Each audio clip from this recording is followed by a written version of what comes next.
Much, Doug and Mike, for filling in my absence last week. During the summer months, the reality is we have people in and out, and you have probably been able to notice over the last few weeks that our attendance has been down a bit just because we have so many people traveling.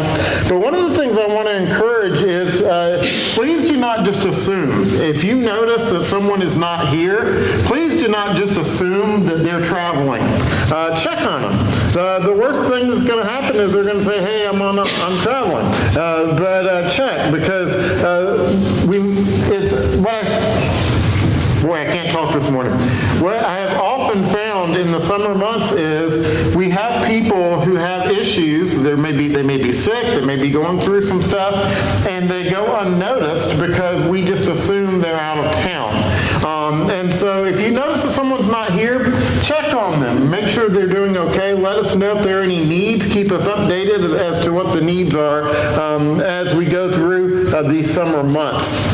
And we're going to get into our lesson this morning, and we have been on this journey reading the Bible together as a family. We began in January, at the very beginning, the first day of January, walking through the Bible and reading it together as a family. And we have been, of course, walking through the different stories that we find in Scripture through these months so far. And over the last 2 weeks, we have been reading from books that were written by King Solomon. We started off with the book of Proverbs, which is a book of just God's wisdom that he imparted to Solomon. And so it is this beautiful book of godly wisdom. And then this week we have been reading from the book of Ecclesiastes, which to me is also just this amazing glimpse into how we take God's wisdom and apply it to our lives. How we find true satisfaction and true help as we take the wisdom of God and make it a part of our lives. But it's important to recognize that Solomon was a man who asked God for wisdom. God gave him that wisdom.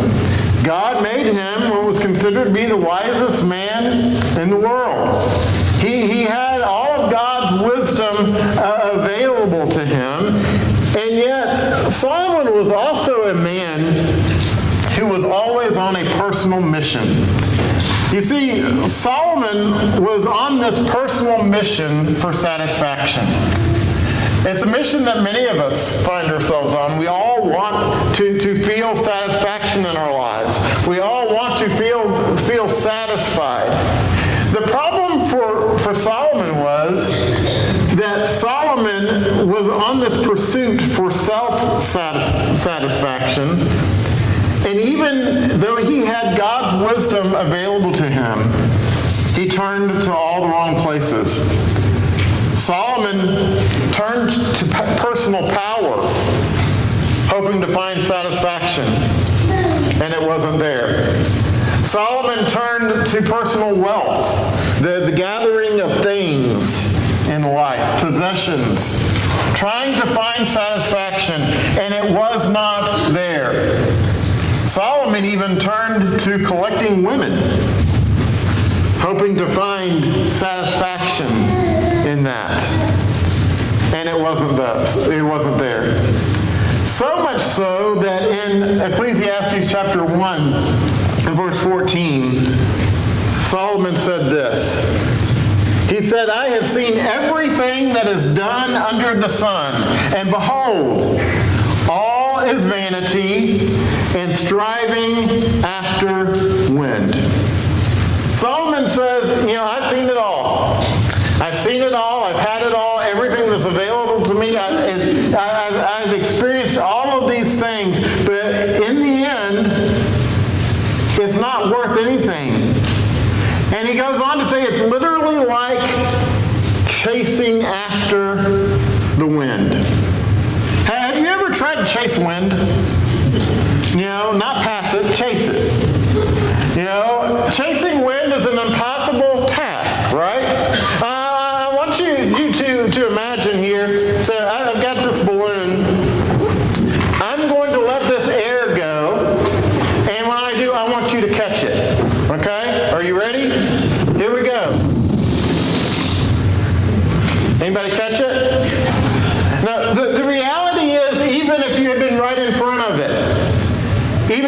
been right there and you'd been able to feel the air coming out of that balloon, you would not be able to catch it. You might get tired out trying to catch wind, but all it's going to do in the end is leave you empty. You cannot catch it. You don't even know really how to chase it. And so much time in our lives is spent chasing after things. We chase after power. We chase after wealth, prestige, pleasure. And it is all like chasing after wind. Every bit of it is going to leave us empty in the end. Solomon had everything that the world could possibly offer. He had wealth, he had wisdom, he had women. But to him, he said ultimately it was all meaningless. Look at what he says in Ecclesiastes 2, verses 9 through 11. Ecclesiastes 2, starting in verse 9. Solomon says, "So I became great and surpassed all who were before me in Jerusalem. Also my wisdom remained with me. And whatever my eyes desired, I did not keep from them. I kept my heart from no pleasure, for my heart found pleasure in all my toil, and this was my reward for all my toil." Let's stop there for a moment. Solomon says, I became one of the greatest people in the world. And I had it all. Not only did I have wisdom, but I had all of these things. Whatever I wanted, it was mine. If I wanted houses, they were mine. If I wanted to travel the world, I did it. If I wanted any kind of possessions, they were afforded me. If I wanted certain pleasures in life, I had them. And I justified it all because I worked hard for it. He said, I worked for these things. And so, at the end of the day, all I had was that I worked hard and I had all of this stuff. And then he says this. Then, verse 11, then I considered all that my hands had done and the toil I had expended in doing it. And behold, all was vanity and a striving after wind, and there was nothing to be gained under the sun. Solomon says, I had it all, but in reality I had absolutely nothing. I had nothing. Because at the end of the day, when it's all said and done, there's no value to any of that stuff. And my question this morning is, what are you pursuing in your life that's under the sun that you are trusting is going to give you joy, but in reality is outside of God? What is it that you're putting all of your focus on, thinking that it's going to bring satisfaction to you in your life? What are you working hard for? What are you striving for that at the end of the day is going to come up to nothing and is going to be like chasing the wind? This morning I want us to consider that question as we look at three truths that Solomon shares with us in the book of Ecclesiastes regarding pursuing true satisfaction. What does it mean to be truly satisfied? There are three truths that he shares with us in Ecclesiastes, and the first one is found in chapter 1 and verse 18, and that is that wisdom, absent from God, always falls short. Wisdom without God is never going to bring satisfaction. It's never going to get us where we want to be. And Ecclesiastes 1 and verse 18, reading from the English Standard Version, it says this, "For in much wisdom is much vexation, and he who increases knowledge increases sorrow." Now that verse can be a little confusing as we read from the ESV, because what does vexation mean? All right, that's not a term we typically use, and so we want to look at this verse again, but let's read it now from the NIV translation, and it says, "For with much wisdom comes much sorrow, The more knowledge, the more grief. Now that may make a little more sense, right? I want us to kind of picture what this is. I have here some books from my library. And there's a number of different things here. These are all books that give us biblical knowledge. I've got several translations of the Bible here. I even have the Bible in Greek. If anybody reads Greek, I've got it right here. I've got books here that will help you translate the Greek. I've got concordances. I've got a couple of commentaries there. There is a lot of Bible knowledge right here. And I've got a library full of a whole bunch more. The reality is you can take these books, you can read every one of them, and you can take and put all that knowledge, all that information into your brain. But if all you do is fill your mind with this knowledge and ignore the Creator, have you become wise? No. If all you do is fill your head with this knowledge, but you ignore God, you just have a bunch of information. It is worthless. It means absolutely nothing to you. You see, education and intelligence are good things, but without God, they actually become a burden. Have you ever known someone who knew a bunch of stuff and really knew nothing at all? You know, we can fill our heads with so much information and yet not know true wisdom, because when we leave God out of the equation, that knowledge becomes a burden in our lives. And it becomes a burden because, one, it fosters pride. It causes us to develop a pridefulness and an arrogance in ourselves. But it also does something else. It fosters this self-reliance that excludes God. You see, I don't need God because I know stuff. I can handle it on my own because I know stuff.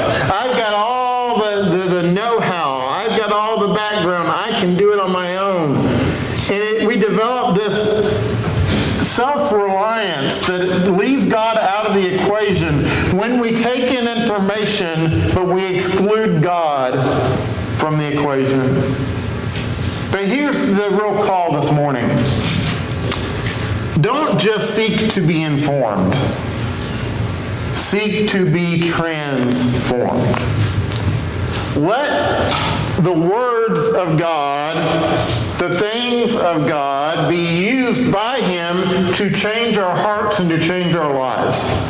Not just to give us information, but to use that information to literally change who we are, to transform our identity, to make us into the person that God wants us to be, and a person who thinks like God.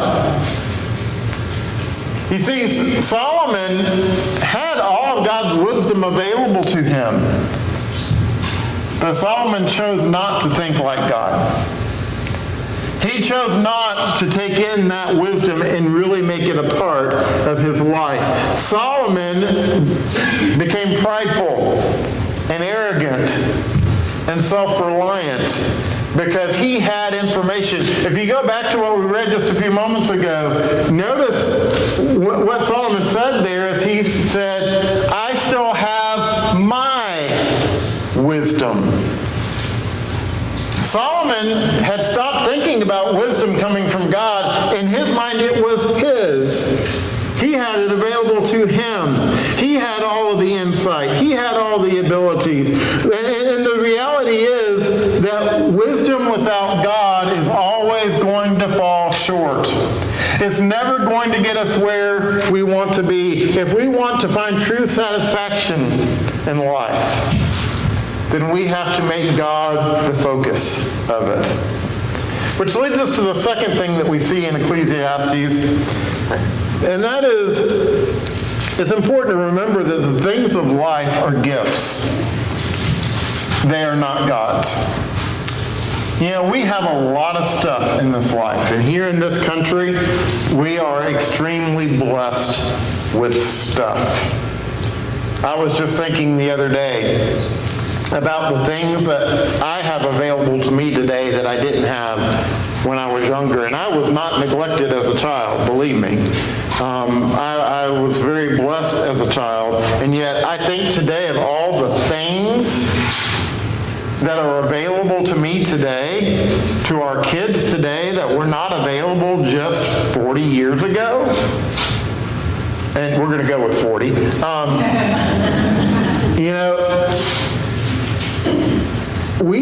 We have so much stuff in our lives today.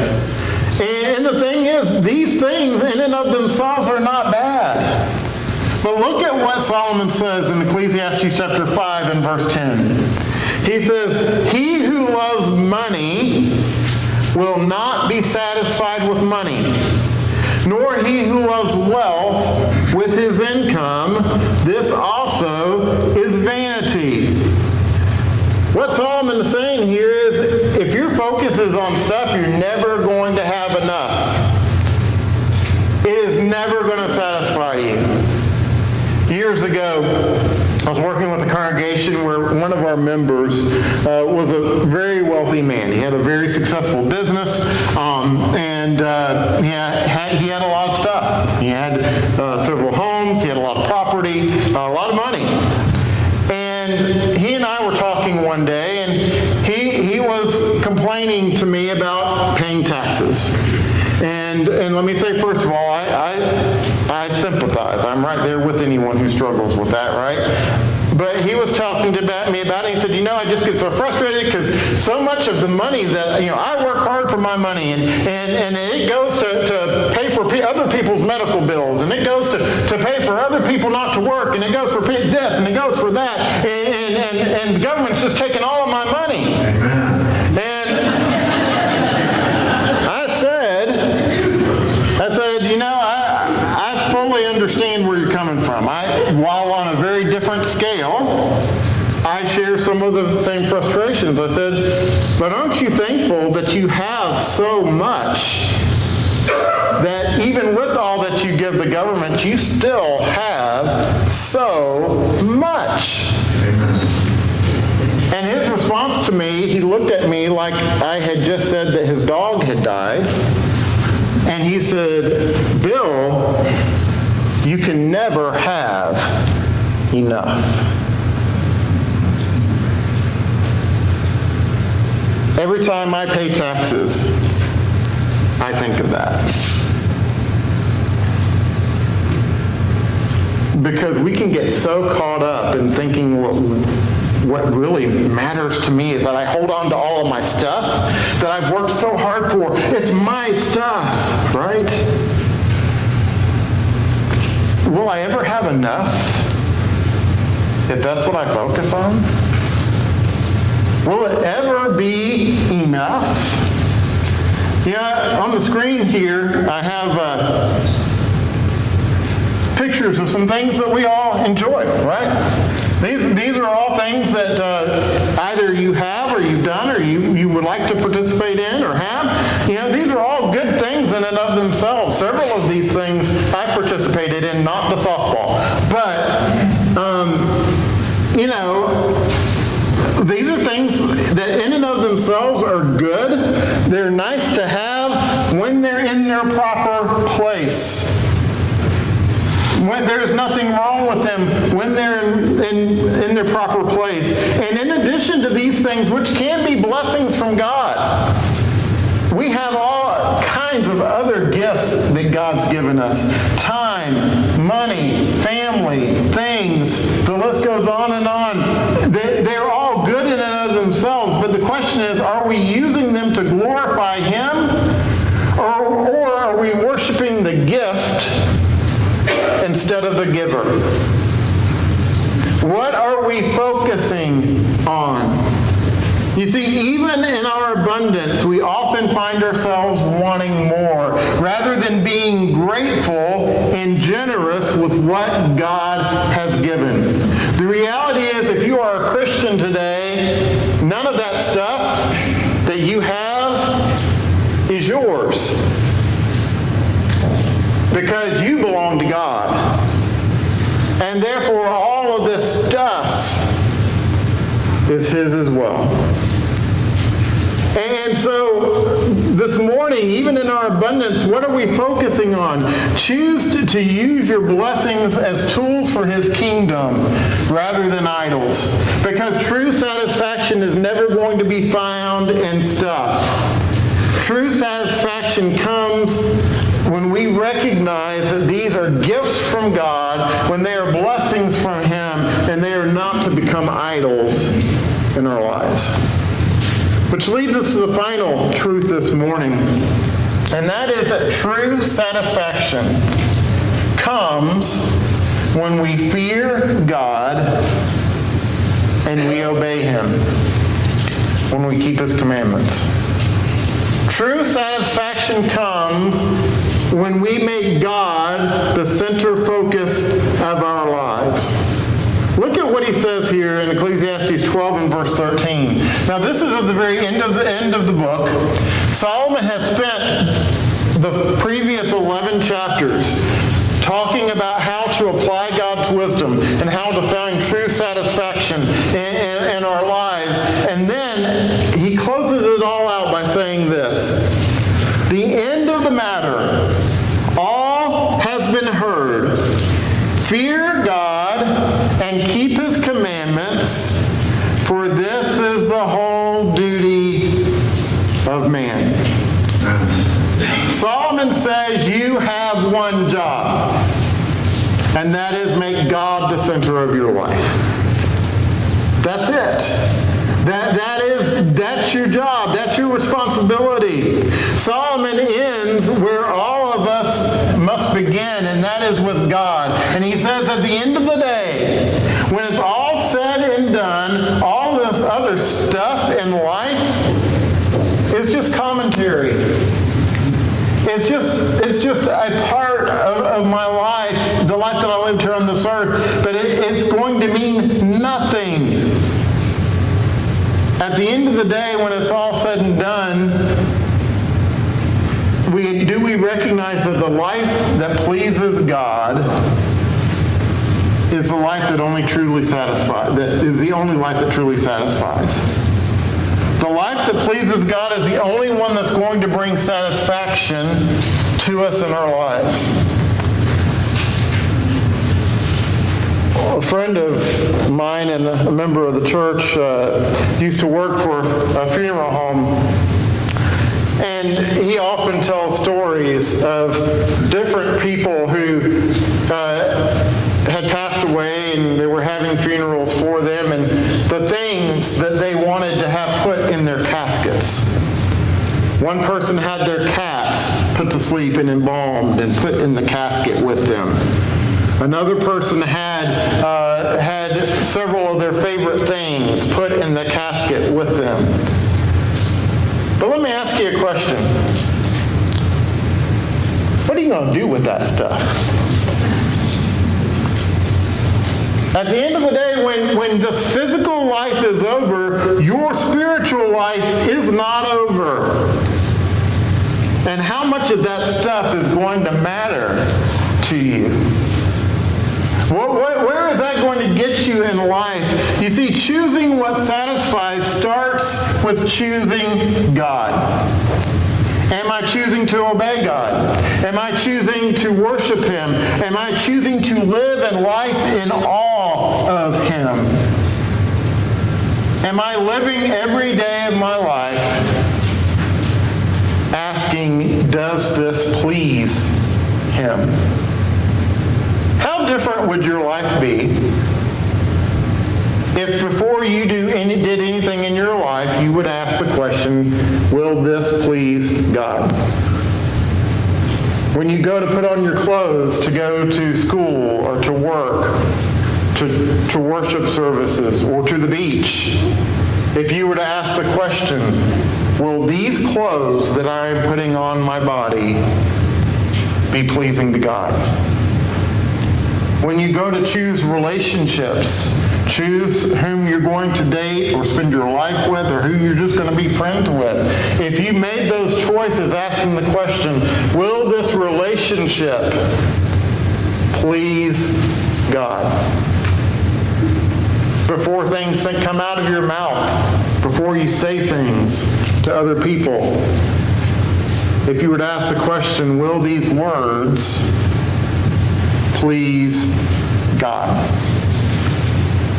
What would change in your life if you focused on finding satisfaction through pleasing God rather than pleasing yourself? You see, the real question this morning is, am I walking in His ways, or am I just chasing the wind? Each one of us today has to make a choice. We have to choose. What are we going to chase after? Are you chasing after God? Or are you chasing after all of the stuff that's in life? What does it look like to pursue God?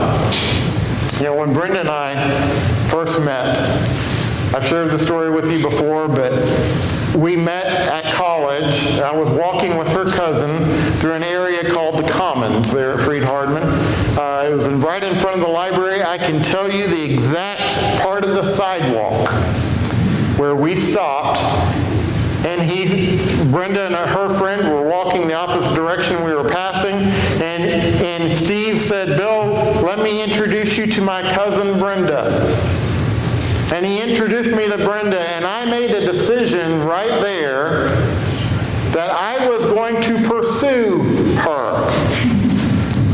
She did not make any decisions at that moment, I don't think. But I made a decision. And then that was actually like the last couple of weeks before school got out. It was the end of the semester. And so I spent that summer. That was back when you had to actually write letters because, computers were not a thing. I spent that summer writing her, pursuing her. And then I made it my mission once we got back to school to pursue her. Why? Because I wanted a relationship with her. Do you put that much effort in your pursuit for God? Do you wake up in the morning and say, what can I do to pursue my God? To pursue that relationship? To make it the most important thing in my life? You see, we have to ask, am I chasing the wind? Or am I walking in pursuit of the one who truly satisfies? This morning, what do you choose? If you're subject to the invitation, we invite you to come. Please